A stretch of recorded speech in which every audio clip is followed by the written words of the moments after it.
Did you know that Nurses Uncorked has a patron program? If you're wondering what that is, join the winery. Yes, it's behind the scenes content. You get early releases to our podcast 24 hours before everybody else. You also get bonus episodes every Wednesday that nobody else is going to hear.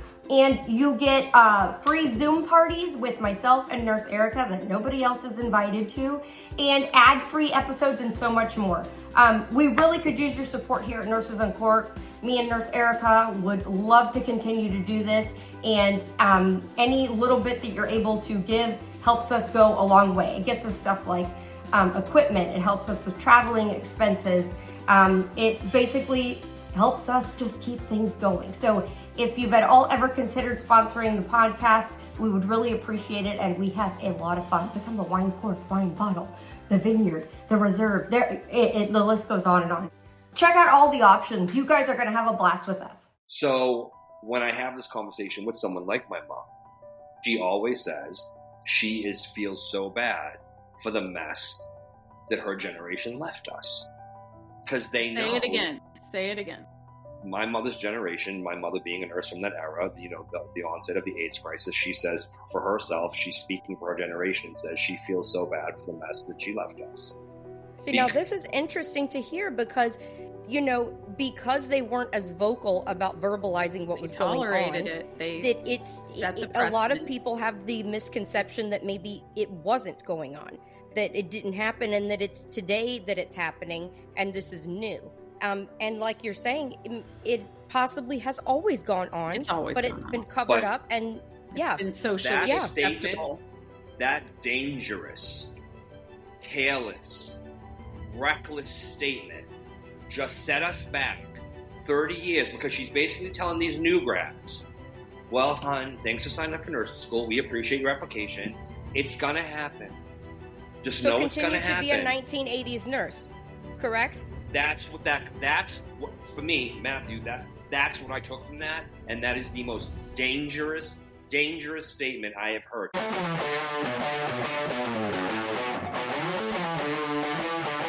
Welcome to Nurses Uncorked, where we pop the cork on everything in healthcare. I'm your host, Nurse Jessica Seitz. And I'm Nurse Erica. On Nurses Uncorked, you get real, unfiltered facts and plenty of laughs. Please follow us wherever you listen to podcasts, and don't forget to rate, review, and download. Become a member of our winery, where you get early access to the podcast, bonus episodes, ad-free content, and much more. Now sit back, relax, and pour yourself a glass as we uncork the truth in nursing.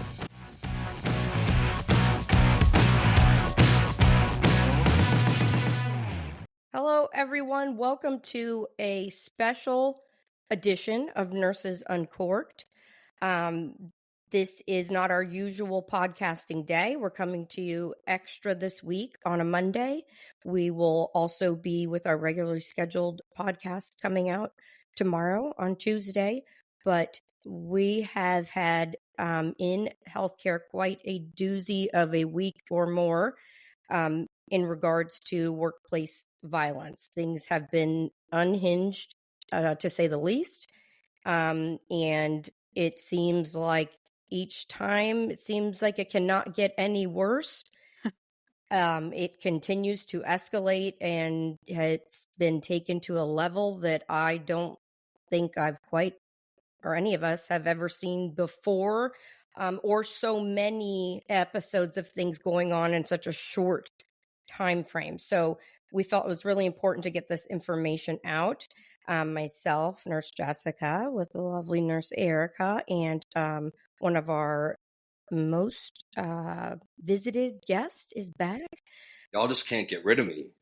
No, welcome back to Nurses Uncorked again, because Matthew has a huge background in psych, is also an advocate on TikTok and Instagram, and is very well versed in these current horrible events, I guess I should say. I'm just quickly, because this is Nurses Uncorked, and we're uncorking and we're relaxing because, God, we have to. Or else we're all just going to spin off into the stratosphere somewhere. And I don't want us to do that. So I'm just doing this easy, going to my go-to Chardonnay. I have a big glass here. My back is about to go out for God knows what reason. I don't know. So I'm going to sip some Chardonnay, and we're going to go through the week's events. Cheers, everybody, before we start. I just want to say that we're just going to kind of be off the cuff here. And we just felt that it was important to do like a debrief almost of the last week, because even if you were not a nurse at one of these locations that was directly impacted, I feel like it has just been a lot, one blow after another to the nursing community. And so we wanted to debrief and talk about not only what happened, but the impact on nurses and the ramifications. I know for me, I feel very overwhelmed at the moment. It has been a lot. And when violent things happen, especially like an active shooter situation, I am telling you, I get 10,000 messages in the first 10 minutes, and it just doesn't stop. And so it has been one thing after another trying to keep up with it and communicate, and it's a lot. So I'm feeling very overwhelmed. And I know everyone else is as well. Well, I would say for the nurses listening or healthcare workers listening that maybe you're not up to date. You haven't been on the news. You haven't been on social media. Let's take it back to the first main event and kind of start there, because there may be some people that are like, debrief on what? What are we talking about? Okay. Yeah. In the past week, there has been, well, now I guess we're up to 8 violent episodes in healthcare, mostly nurses involved, just in the past week. 8. Okay. But the one that really kind of captured everyone's attention took place, I believe, February 18th. Today, as we're recording, is February 23rd.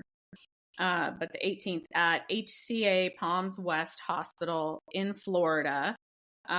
We know now that it was, I believe, a tele unit, and there was a sitter patient, and a nurse was in the room, 67-year-old nurse, and we believe a CNA who was a sitter for this patient. And by all accounts, the patient suddenly stood up in the bed and then started just wailing on this poor nurse. And it was brutal, to the point where I personally did not think she was going to make it. Thank God, knock on wood, here we are almost a week later, and she has a road ahead of her, and her life will never be the same, but she is still here with us, thank goodness. Did you hear in the news something about before he attacked her, that he made some racial comments, some racial slurs? I don't know what came out a couple days later, and so then they were able to up the charge to a hate crime. The hate crime. I think Matthew maybe knows more about that. That I mean, Erica talked about that. That threw me off. That all threw me off, because coming from psych and dealing with psych patients, I was trying to, and Erica can tell you when we talk, I was trying to be very fair before I pass judgment. Obviously, the event is terrible, and no one's condoning the event. But I was like, okay, I've been hearing different things from different people. Like, what exactly occurred? Am I judging too prematurely? Unfortunately, I was incorrect. It seems that it was what originally we all thought it was. But I was kind of holding out, like, what were the days leading up to this? What was the admitting diagnosis? Until I knew all that, I wanted to do my due diligence to make sure I had all that down pat before I really offered an opinion. And the opinion I wanted to offer, I can't offer because it didn't go that way. Well, what did you find out, Matthew? What was the reason for his initial admission? Allegedly, we'll have to say allegedly with everything, but allegedly. So staff there says that, first off, they said that the nurse in this case remains intubated as of today, but she was responding to commands, which is God bless, because there were reports out there that she had passed away, which were inaccurate. She's still with us. Be careful where you get your information. And again, too, not to hop on that, but we had also had this discussion where we were hearing things, but until you actually see it, especially when the families haven't been notified, you have to be very careful of the information you put out there, because especially something of that level, like, you need to be sure. You need to be sure, but and I if you're going to digress. do this, it comes with a certain level of responsibility. And I think some people maybe are more concerned with being the first one to get it out than getting it correct. And imagine if you were the family member of this poor nurse, and the nurse is very much alive. Though she does have a GoFundMe that's available that they can donate to, and I think it was like at $47,000 though. So she's We'll going link to have it in the podcast substantial medical description. bills. But so what I was told was, so the suspect, I was trying to find out why he was brought in with different reports, but staff that I spoke to said he brought himself to the ED for complaints of chest pain. They said in the ED, he was acting strange. Now, what strange is, I don't know, but they said that there were some behaviors in the ED where the EDMD was concerned enough about the behaviors that he said, you know what, let's do a telepsych consult, and we'll take it from there. Based upon the interview and the consult, the psych then recommended for a Baker Act. So a Baker Act, for those who live in Florida may not know, is an involuntary 3-day hold, 72 hours, where they can keep you and, it's a psych consult, and they hold you for 3 days and they see what you do. I think every state has that, but it's called something different everywhere. Yeah. It's an involuntary hold, 72 hours. Hence why he had a CNA sitter in Correct. the room. So what I was saying previous is I was trying to find that out first before I said anything, because I was curious, did he present to the ED with a psych issue? That would have changed the narrative for me. He didn't. He came for complaint of chest pain. It turned into a psych issue, allegedly by all accounts. So at this point, he's transferred up to Tele, and he already had admission orders at this point. The Baker Act happened the day of the incident. So he was placed on Med-Surg 3 for medical clearance so he could be transported to the appropriate psych facility. So the psych facilities in that area, in many areas down here in Florida, how it works is they will not accept a Baker Act patient until they've been medically cleared. So in this particular case, until they could rule out MI, he would not be allowed to be transported. So they were waiting on the MI clearance to then transport him to a more appropriate facility. The staff I spoke to told me to stress that HCA does not accept Baker Act patients, which the news has reported, but oftentimes a patient will be Baker Acted from those locations and then sent out appropriately. They also stated that the patients have been generally more aggressive, violent, more entitled. They say they never truly feel safe on any shift. Regardless of this shift, they said not to really focus on the Baker Act situation. It's just the patients as a whole have been aggressive and violent. We just haven't heard about it. They said security there is not great. HCA allegedly has promised them increased security measures, but none of that has occurred yet. And the staff also stated the entire event, from the first hit to him being out on the street, was maybe 90 seconds to a minute and a half. As he was running out and passing the staff, nobody had any idea what had happened. And they were never alerted. Staff never even knew that this was going on, allegedly, according to them. So that was pretty much what they were telling me. They said that she went in allegedly to take his blood pressure, jumped up on the bed, jumped on top of her, began to beat her uncontrollably. We did hear some of that in the 911 call where they thought she was being suffocated, or that may have been inaccurate. Every single bone, facial bone, cranial bone, broken in her head. Yep. And loss of at least one eye. They're saying possibly even two. Blind. I wonder if is that from like the trauma, like a retinal detachment or something from the blows, or I mean, I can't. This was a big guy from what I can see. I mean, 250 and she's a small and 67 nurse. Years old. Yeah, I mean, obviously not the strongest, but I don't even think that matters. But she just looks like a petite, a petite nurse. Which there's no way. How do you defend yourself against that? So to have a fist or whatever he used, I'm assuming his fist. It was brutal. Yeah, it had to be. There are some reports that there might have been a blunt force instrument, some sort of weapon used, but that has not been confirmed. So it was probably his fist. But it was just an absolutely brutal attack. Do you want to talk about what he is alleged to have said to her prior that has bumped up the charges to a hate crime? The reports vary, but certain sources have alleged that they could have been either dehumanizing terms related to her, her sex, being a female, and or ethnic slurs or a combination of both. Now, what I was trying to find out, unfortunately, was I am unable to. Was this the behavior that was presenting in the ED? This is just me having questions. I'm interested to know what the ED behavior was. Okay, we don't know now. I can't speak on it and say I do know, but if it was of a certain level, I'm trying to understand how he even made it upstairs in the first place. I get the psych consult, I get the tele, I get all that. But if the facility wasn't equipped to deal with it, period, how did we even get there? Like, that's the piece that's missing for me. Like, how we even got there, that this event could even happen. Because if it was like, back where I used to work and there was a locked unit, and I could understand that, but the med surg is locked.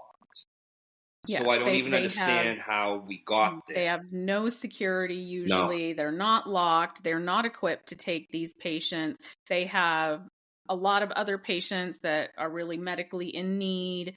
And so that's why we're focusing a lot on this patient's status of being a Baker Act, and if not, and when that started, because frankly, it was inappropriate for him to be in that unit, and it was not fair to the nurse.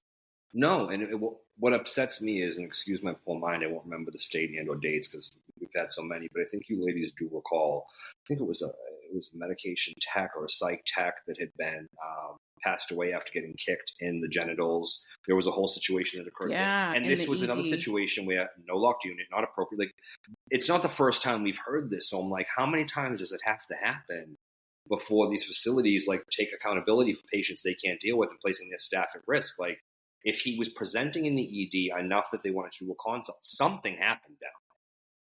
Something happened. Yeah. Why can they not hire security to be in the room? They can. They don't want to pay for it. Why would? Yeah, I mean, the CEO. They just don't want to pay for it. The CEOs are getting $11 million bonuses. So if you want to admit the patient for some type of MI evaluation and you don't feel safe enough transferring them, then maybe that's something that needs to be enacted. Like, there needs to be some policy or something that states if somebody is threatening physical violence or seems mentally unstable and you cannot transfer them out, I'm sorry, that maybe that just has to happen. Because I'm sorry, a little CNA sitter sitting in the room isn't going to be able to do shit. Yeah. No. If this man just starts going off the hinges. Yeah. What good is that going to do?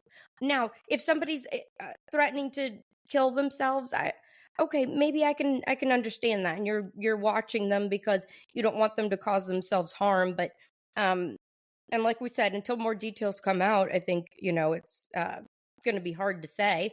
But was this appropriate? I just don't see how it could be. What I to that point, what I also find interesting is I don't know if you've looked. The attorneys, the firm representing him, they had made mention about how they're looking for witnesses or want to speak to anyone that can corroborate his behavior 2 days prior and how he was acting strange. That's point number one that got me going down this rabbit hole. Number two is there's many people in these same interviews stating that, what was the quote? That we only know half the story, and once we know the other half, we're going to think something completely different. So it's like, I'm really interested to know, what is this psych version of what happened in these? I'm not condoning what he did, but if this is true information, we don't know if it is. What happened in this 48 hours they keep focusing on that brought him to the ED with chest pain? Was he having anxiety? Did something happen? I need to know that. And does he have a huge prior history of mental illness? Correct. Has he been physically violent before? There's a lot of things that they may have known already that should have been taken into account, I mean, again, it just seems like it was a totally preventable situation. It seems like it's damage control right now, and a lot of these things aren't going to come out until they have to. But it appears, allegedly, that the family obviously is not happy. Or the daughter, correct? The daughter is an MD. Mm-hmm. Yeah. Does not feel like this was appropriate for this patient to be on that unit, especially without proper, like you were saying, locked doors, proper people that are trained in handling these situations, all of that. And this whole facility has a history of other violent episodes that they have not taken seriously. So 2023, the NICU at this same hospital, HCA Palms West, a NICU mom I brought a this. huge kitchen knife into the NICU and stabbed multiple nurses and employees, and then took her baby off the vent and ran, kidnapped her baby, essentially. Is this the one that went in the water? Yes, no? In the swamps in the middle of the night. Yeah. I remember what are we doing? So this was 2 years ago, where clearly a metal detector would have prevented that person from bringing the knife in and the stabbings. Did they implement metal detectors after that? Nope.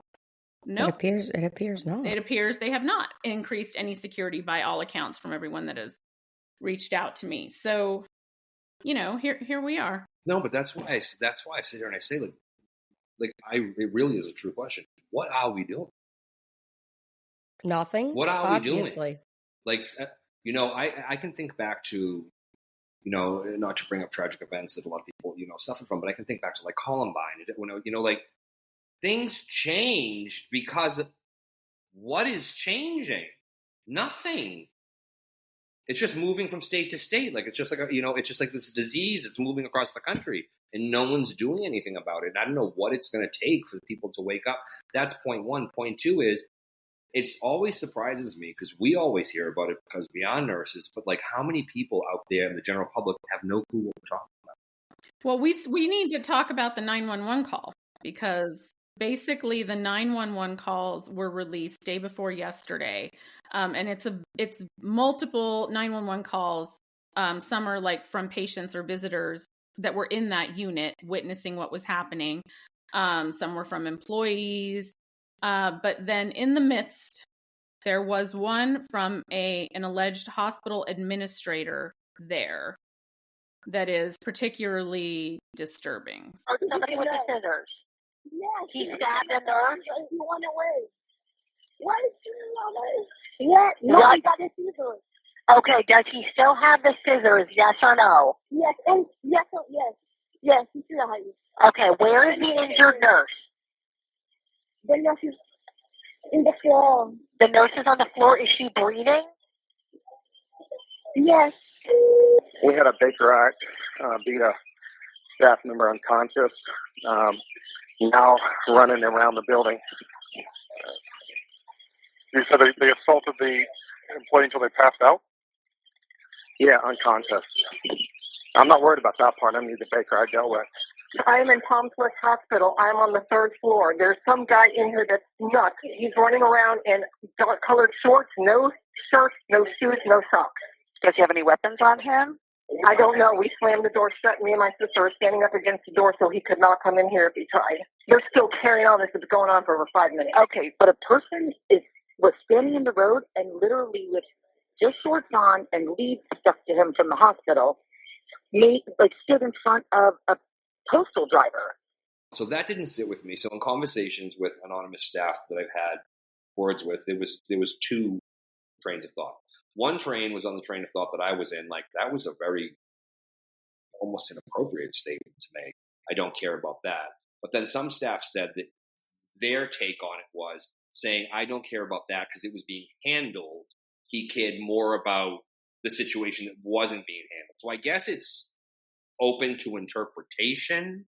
I can see that. And I thought that in my mind as well. But the tone of his voice and the phrasing of this needs to be dealt with. And I realize in the heat of the moment, maybe a sympathetic voice isn't going to be translated well because you're panicky. But it was just the way it was kind of dismissed. Just kind of seemed like, I'm not worried about that. I need to do damage control is the way that it that's came how it read across. To me. That's how I took it. Yeah, not so much that I'm in fear of him hurting somebody else. I need to do damage control, and this part needs to be handled. Sure, maybe she was already in the best hands that she could be, and maybe that is somewhat what he meant. But we know what his real, in my opinion, urge for this to.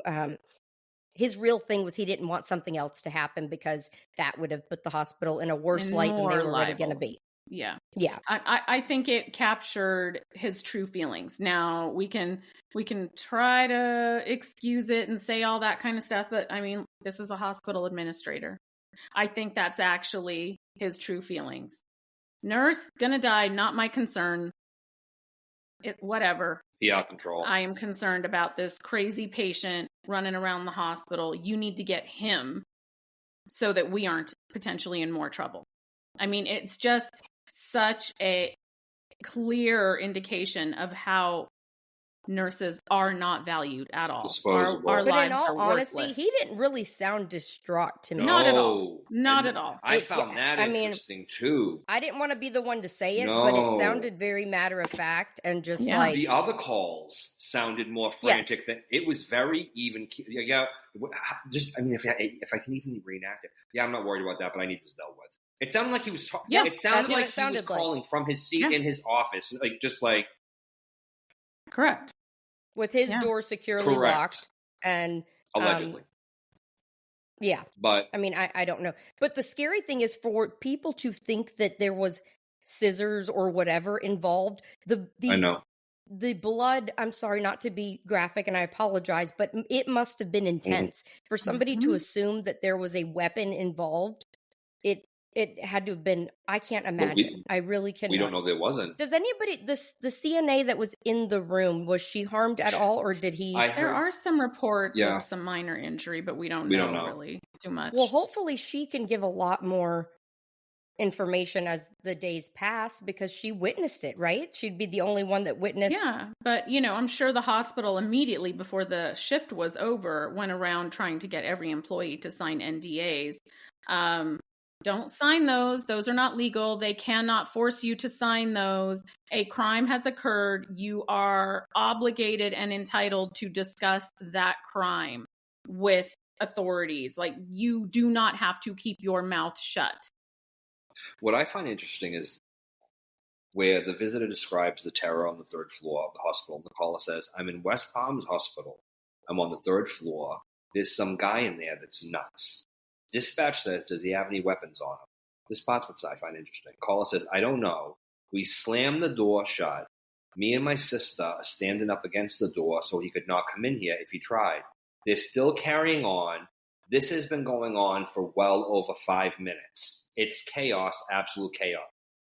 But according to minutes. HCA, it was over in seconds. They put out a statement saying it happened so quickly, they had immediate response, and it was over in seconds.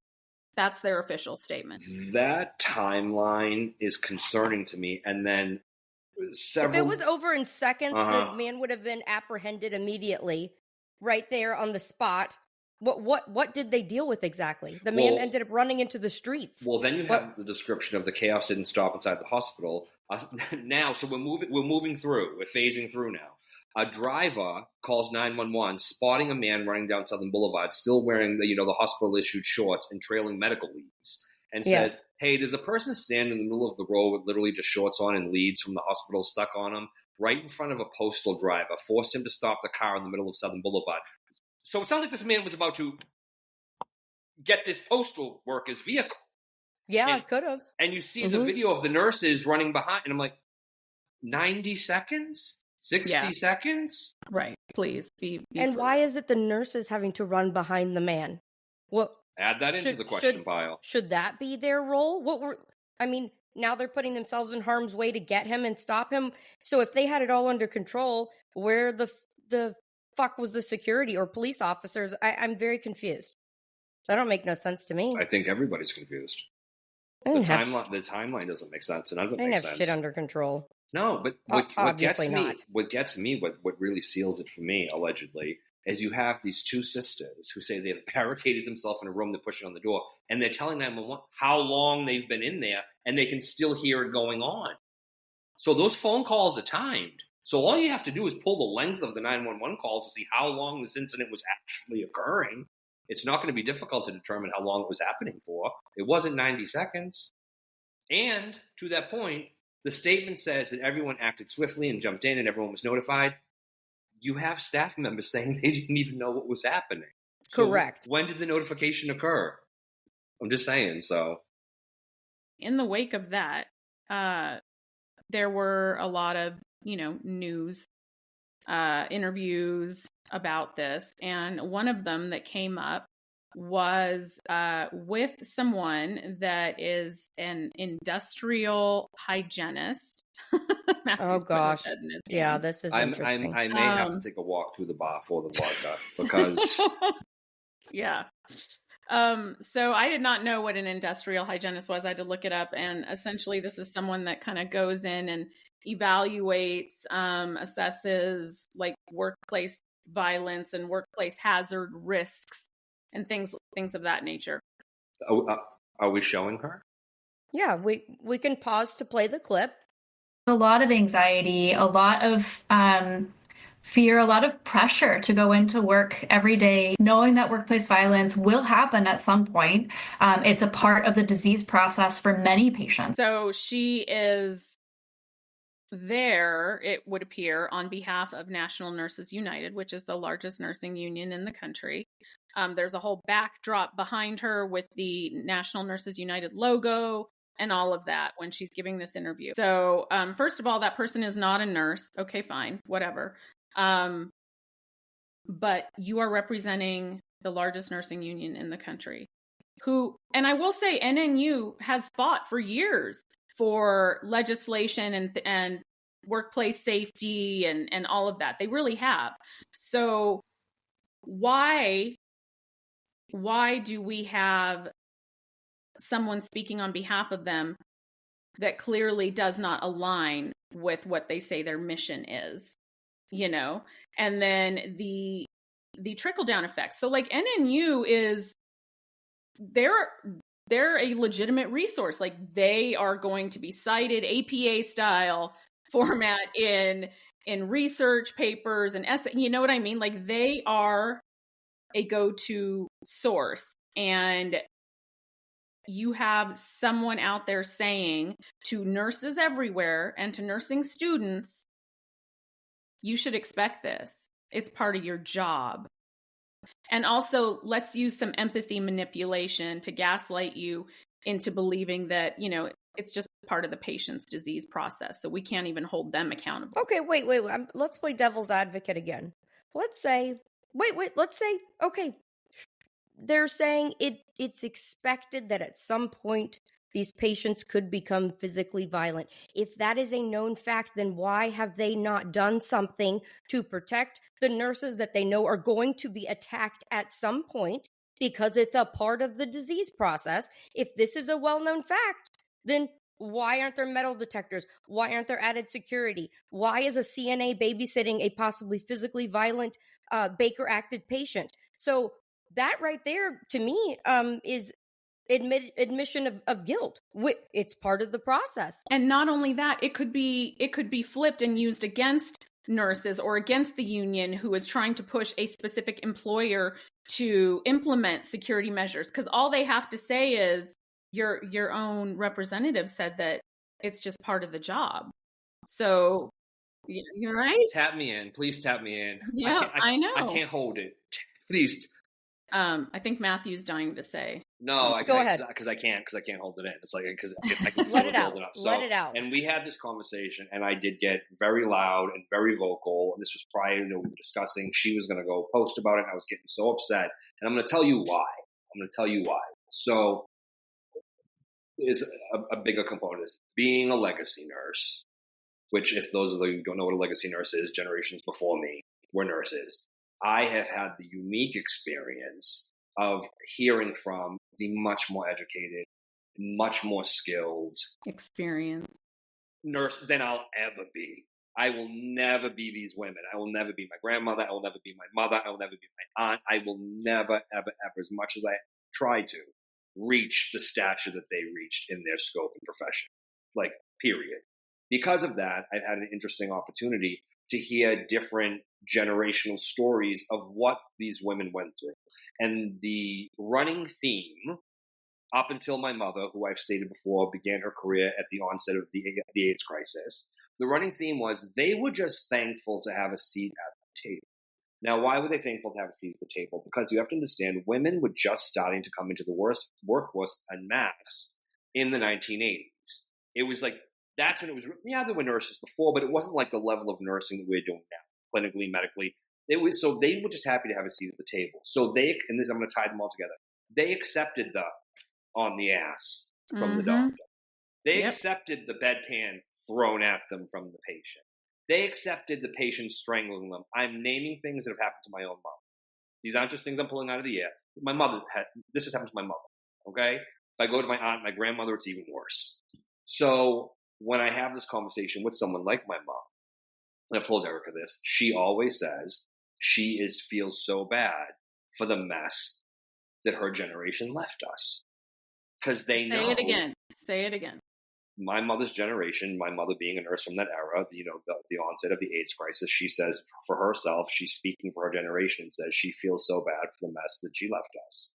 See, now this is interesting to hear because, because they weren't as vocal about verbalizing what was going on. A lot of people have the misconception that maybe it wasn't going on, that it didn't happen, and that it's today that it's happening, and this is new.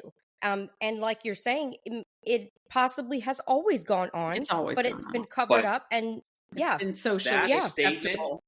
That dangerous, careless, reckless statement just set us back 30 years because she's basically telling these new grads, well, hon, thanks for signing up for nursing school. We appreciate your application. It's going to happen.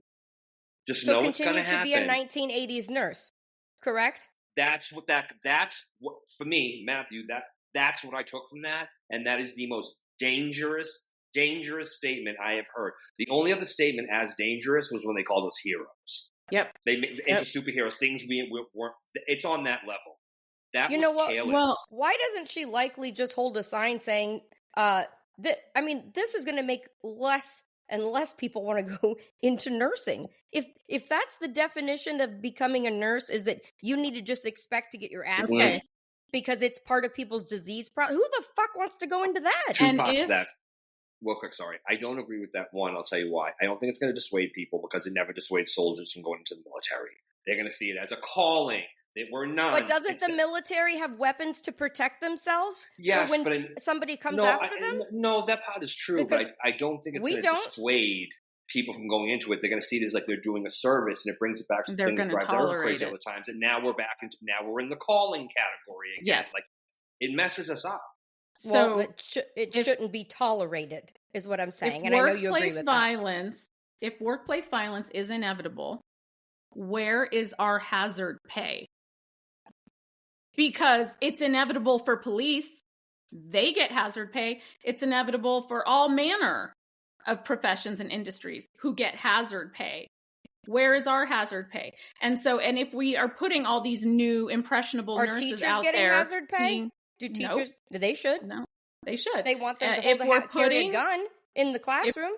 If we're putting all these nurses out there that are going to fall for this empathy manipulation and be victims of it, what is the eventual outcome? The eventual outcome, and I'm quoting Matthew because he said this to me yesterday, is they become a Tristan Kate Smith, which was the nurse who took her own life and left behind the letter to my abuser, or they become a Joyce Grayson, and any of the other numerous nurses that have been killed by patients because it's just part of the job. And they're not being protected. Joyce Grayson was not protected. Joyce Grayson went into somebody on frickin' house arrest. A halfway house for sex offenders. Alone. And then was decapitated, allegedly, and sexually assaulted and killed and left in the basement. A nurse, a home health nurse. To the point that she just made, and you read her letter, it makes you wonder, not even wonder because this is exactly how Tristan felt. Yes. This is how she felt. So, and I want to say this weekend would have been Tristan's 30th birthday. God bless her and her family. Moment of silence for her. Yeah. So most ERs, I don't want to say most, but a lot of ERs are having an armed security person. I wouldn't say. I would say not most, some. Are they? Some, not most. Well, they want you to believe that, okay? Does this hospital in their ER have an armed? The quote was, let me just pull up. The quote was, because I know he wasn't in the ER, but I'm asking was allegedly, somebody close? Security is not great there, and HCA has allegedly promised them to increase security measures. There is no mention of this. I'm sure they did that in 2023 after the NICU mom stabbed a bunch of people too. But I mean, here we are. As we go through this episode, Jessica's question will be answered in fuller detail. Yeah. So on the heels of, little recap, on the heels of this horrific nurse assault in Florida, we have a representative of the largest union coming out publicly and saying these really terribly damaging statements that I want to say I can only assume were not reflective of how National Nurses United really feels. They have actually reached out to me, and because I did post a couple videos, and I think I'm going to be speaking to them soon. I'm always happy to speak to anyone, meet with anyone. And we'd be happy to have you on the podcast if you'd like to come on and have a discussion. And talk about all the issues in nursing, not just that. Yeah, that would be for sure. I'm interested to know how that dialogue goes. That should be really interesting. Yeah, I mean, I'm going to assume that they heard that and had a visceral, I want to err on the side of caution, like assume good intent, that they heard that and had a visceral reaction. But have them taken that video down, so if I personally think they need to, in the bare minimum, send an email to all of their members and say, hey, this was, not in line with our mission and values, and, we did not agree with that. That's bare minimum, I think. Or if they're going to stand behind the statement and say this is something that can happen and probably will happen at some point in your career, then what the fuck are we going to do about it? But correct. That was my question. My question was exactly that. Are they going to do that, or are they going to say that like this was a rogue statement that they didn't support? Right. I need to hear one of the two. And I, being such a pro-union advocate, I really worry about the greater ramifications of this on unions, because this is the kind of thing that make people lose their faith in unions. Like, why am I paying dues to a union who just said we should expect workplace violence and some ridiculous statement about it being part of a disease process? Why would I want to join a union? And I would like people, if you have a comment or a thought on this statement, to message us, write us, so that we can share. I want to know what the masses think about that statement that was put out. Do you feel like that is an honest statement? Do you feel like this is just somebody doing an assessment of the workplace and is stating the facts that at some point you are possibly going to be injured, probably going to be injured? Or do you feel like it's just a complacent statement and it was taken out of context? Or are they basically just saying you might get pummeled and the shit beat out of you, and that's just is what it is? If we're going to be honest and transparent and have this conversation, her saying that this is a part of the disease process for some patients, there is some level of truth to that. Like there is a small percentage of patients risk of aggression. Yes, that's what I'm getting at. Disease processes when they're having an episode. Correct. Right? But none of that negates the employer's responsibility to provide basic security measures. Correct. That was phrased perfectly. That's what I'm trying to say. If exactly. she had said, and I told Erica this, if the statement had said, nurses entering the scope of psych know the patients are presenting with schizophrenia, dual presentation, Lewy body dementia, there's going to be a violent event. I would be like, she's not lying. It's going to happen. It wasn't packaged that way. It was packaged so generally, so blanket. Yeah, they statement. could be like any disease process would bring. You've got a broken leg, you're going to beat the shit out of somebody. But see, maybe I sound crazy, but the way I interpreted it was, and maybe I'm a little nuts, was it's part of the patient's disease process. So it's like we have to work with that. And I'm like, hold up. I'm like, aside from the floor I was on, What disease process, other than either psych or they're high and drunk, what situation is going on with their evidence justified in this behavior? I just don't. Well, we had one of the elderly, 8 though, can become violent at times with Dementia. Yeah, I mean, Okay, but we understand that. That's a specified right? grouping, but this isn't. So there is, I guess what I'm trying to say, I'm not trying to battle y'all, but there are a few disease processes that cause you to lose your judgment and could cause you. But it's a correct? small fraction. And here's the difference. If they are put in the appropriate unit, psych nurses are skilled at de-escalation. Like all nurses get a tiny little bit of that in nursing school, but psych nurses, that's their groove. They know how to de-escalate a situation way more effectively than a med-surg nurse probably would, and then they have other things in place in most psych units, right? I understand the devil's advocate component to it, though, but that's why I said it needs to be either redacted, addendum, or clarified, because it was a dangerous statement. It was very dangerous. Without any clarification or anything to follow. And especially in the timing of what's happening, I can just imagine being a family member and or a close friend of the victim and hearing that and being like, no, she didn't. And especially following alongside the heels of the 911 call with the admin. Uh-huh. Yeah, with the two of them combined just sounds very dismissive. So, because we just have been reeling from one thing after another for the past, it hasn't even been a week. It's been like 5 or 6 days.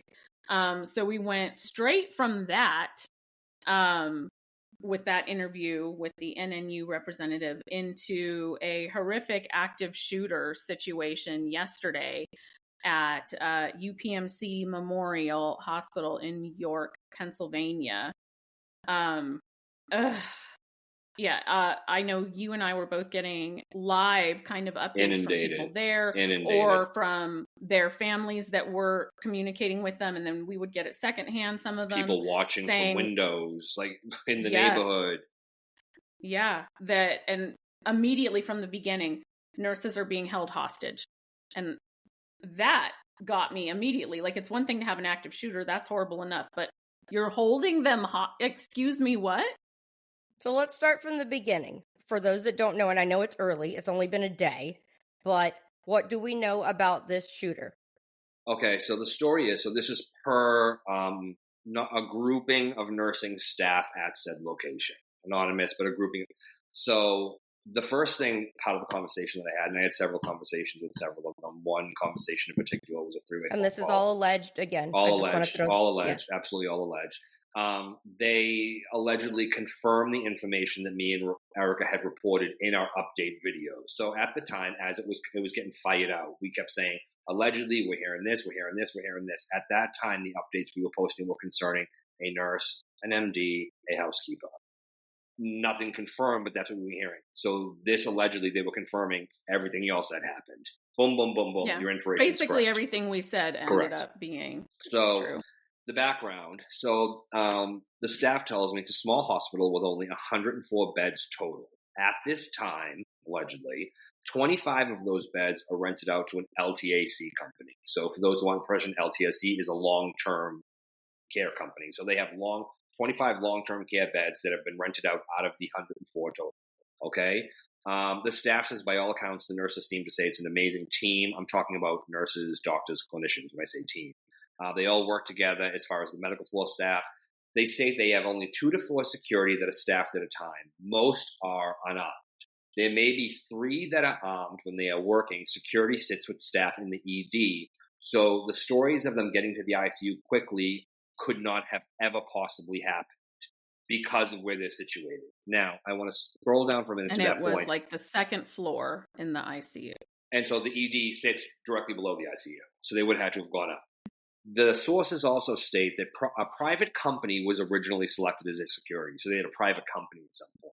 But then UPMC brought their own security in, and there was a push for the staff to not call local policing to stop that. And they said to use the in-house security. Some are cops, but some are not. The cops can write the no trespass orders, etc. The rest can. They allege that upper management is absent and there are many systemic errors and fails because of this. So their allegations, some of the staff allegations were that they're told, don't call outside police, you call our in-house. And their in-house, out of all of them, allegedly only 3 carry, which means only 3 are cops, meaning the rest aren't. So to your earlier question about security and staff, this is what we're doing. The event in itself, they said during the event, there was only 7 ICU patients, 1 on CRRT. So for those that don't know, that's continuous renal replacement therapy. Allegedly, it's a very unstable patient where the nurse, if they are staffed appropriately, should only have that 1 patient.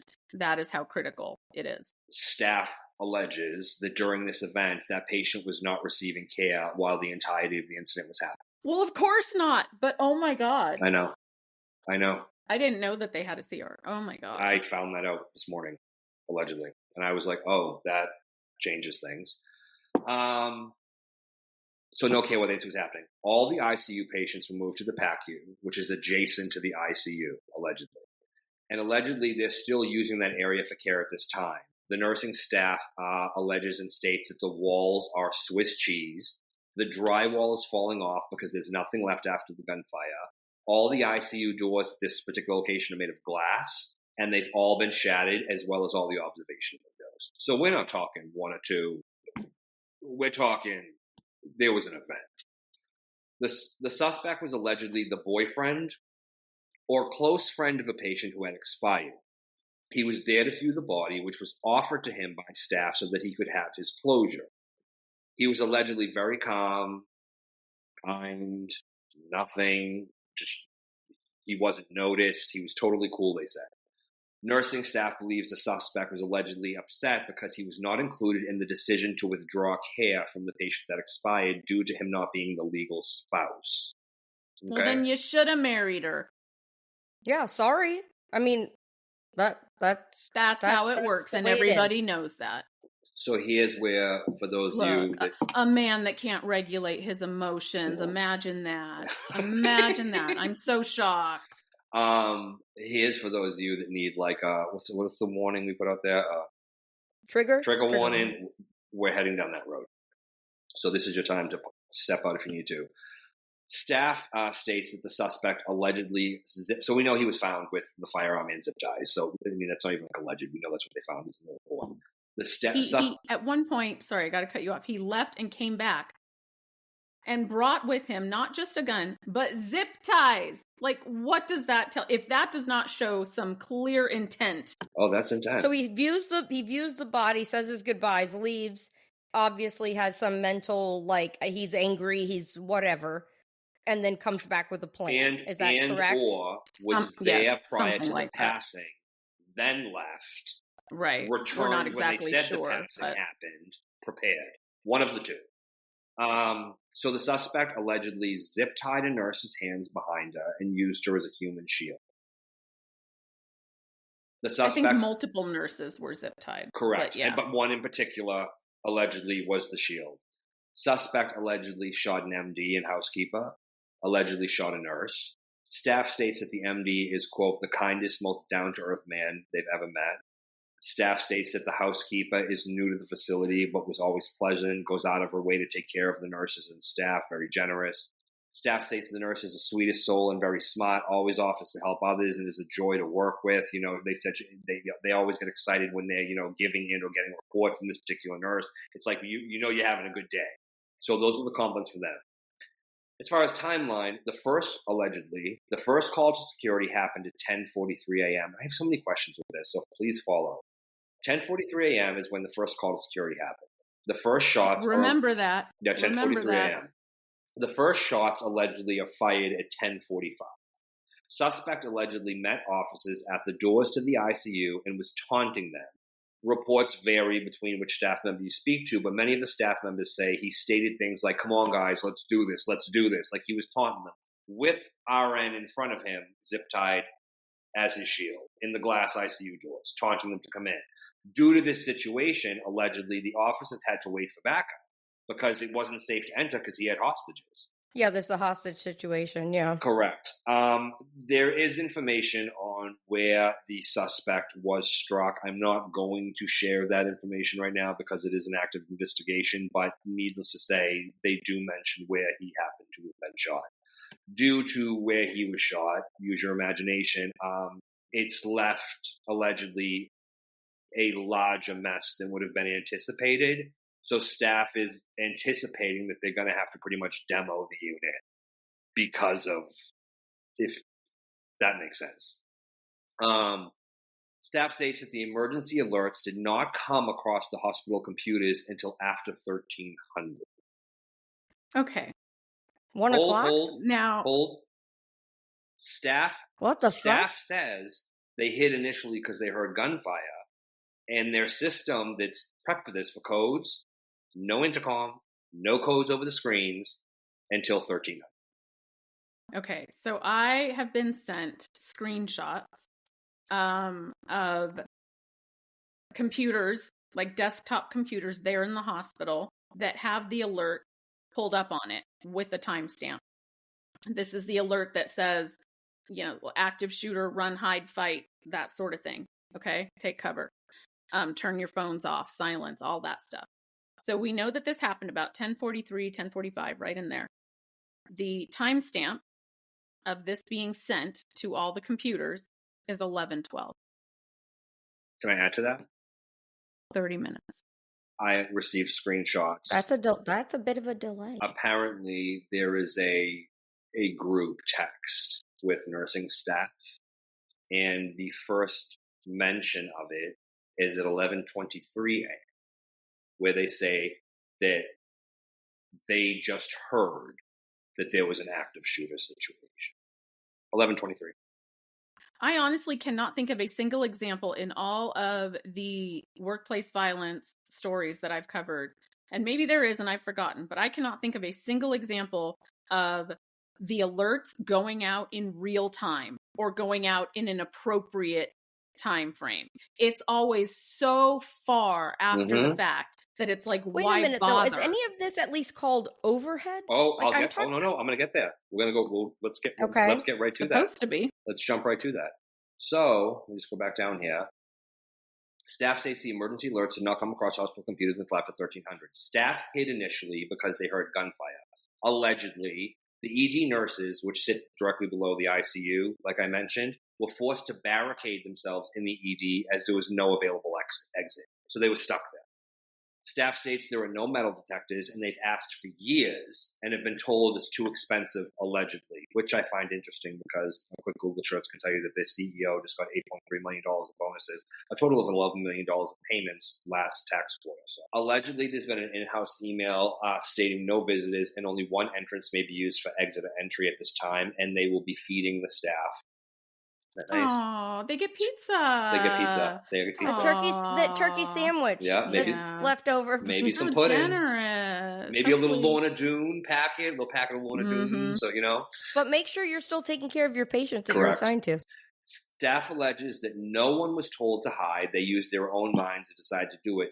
There was no emergency overhead call, even though there were codes bullshit. And a system for these situations. Bullshit. And they state that the staff in these scenarios usually decide how to handle things because everyone else is absent, does nothing. I mean, it's supposed to be the hospital operator in most places. Yes. That usually says code silver, whatever your code is. It's usually like code silver. Yes, that's what I'm saying. That's the most basic thing that happens. Code silver, active.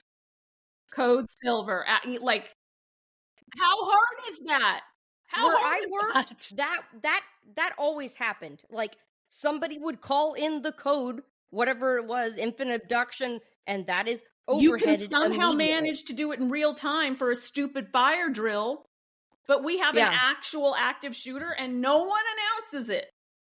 Time after time after time. Is the operator like, fuck this shit, I'm taking cover? Like, what is happening? It's every time. Like, I've never heard of a single example of them doing it in real time. And maybe is it that everybody assumes that somebody else has already called it in? Like, there's some breakdown there. No one's hearing it overhead. No, what I'm saying is, everyone's just ducking for cover and nobody's actually calling the operator. Something is not happening. Oh, and or that story we had where the shooting was happening in the stairwell and the operator had dipped. She heard it and left. That's what I'm saying. Yeah, she took off. She was gone. That's exactly That what was I'm saying. in Nashville, I think, right? They're probably saying, is my job worth this? Am I going to sit here for 30 seconds and call this overhead and have my head blown off? Who knows? But here's what gets me, though. So let's just say allegedly, let's go with these times. 10:43, security. So we were told security's an ED. 10:43, they need a few minutes to get up to ICU. 10:45, the situation begins. EM officers show up, the whole thing happens. 1300, this thing's kind of over. That's what I'm saying. So why are we now doing the scroll across the computer? Number two, in screenshots that I was sent by various staff members, not just one, not just two, various staff members, you can see admin around a certain time being like, hey, if anyone wants to come in to help, to tap out these other girls who have been here. This is still prior to the 1300 announcement. Oh my God, so we're sending for backup staff? So I'm confused as to... So did they assume that if you're in the group text, and you're going to tell? I just don't understand. But this isn't the first time we've covered a story like this, ladies, where it's like there is a direct breakdown in, communication. And I'm like, who is held accountable for this? When are they held accountable? They finally realized that nobody fucking sent the message. And they're like, we have to document that we fucking sent the message. Now we have to send it. Even if it's late. Ridiculous. Yeah. What pisses me off is when, the nurses, when they say they've been asking for metal detectors for years, and then you look up in 2023, Leslie C. Davis, the CEO of UPMC, which is the largest integrated health system in Pennsylvania, was paid over $11 million, $1.7 million in base salary, and $8.3 million in bonuses and incentives. This was nearly 3 times as much as her first full year as CEO in 2021, which she earned $4.2. $11 million, and they can't find a metal detector? The thing and now somebody's dead. How does she feel? How does she fucking feel? It's not even that they don't want to pay for the metal detectors. It's that they do not want to hire the staff to staff the metal detectors, to hire that many more security guards and as FTEs and pay for them and their benefits and, all of that. That's why they don't want to do it, because they're greedy ass bastards. And then when they do it, they do one entrance in the entire hospital. Useless. Just the ED. Useless. So, and that's that. We're talking about 2 of the biggest stories.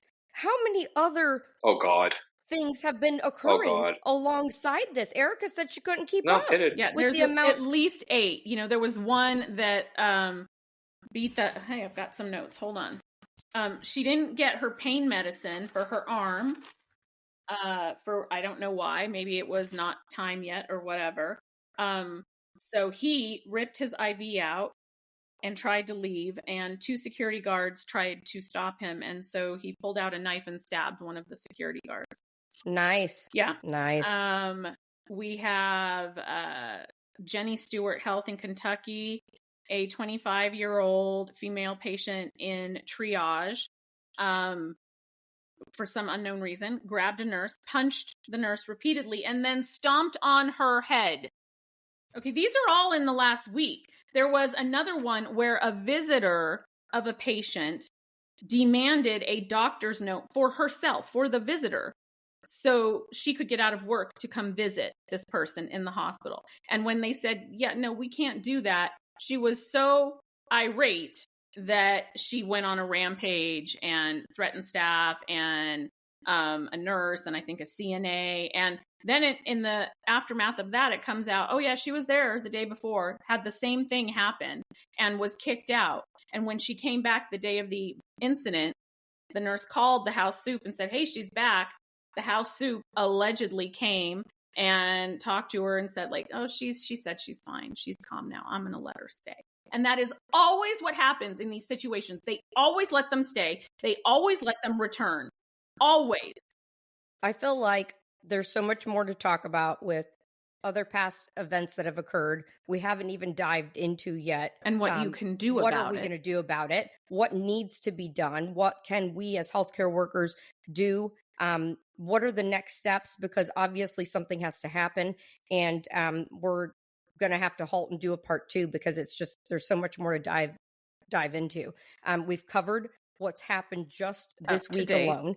Yeah. And there's some other past ones that have been huge too that we kind of want to correlate and talk about as well. So I think we're going to split this up into 2 parts. So this will be the next Tuesday. So not tomorrow, but the following Tuesday. We are going to have a part 2 to this. And I pray that when there's no more in the meantime. Yeah, absolutely. Pray. Well, and Matthew, tell them where they can find you.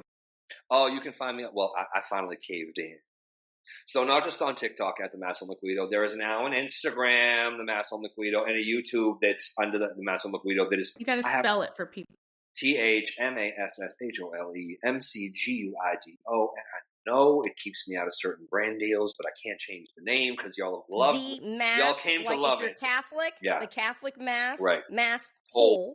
McGuido. So yeah, you can find me on all platforms there now. So when the whole TikTok disappearing thing happened, Erica's like, you got to stop moving. So I started moving over. So you can find me. So follow and especially find him on Instagram. We got to get his numbers up because he just started. Yeah, it's pretty sad. So stay tuned, guys. We'll follow up next week on the next Nurses Uncorked. Bye.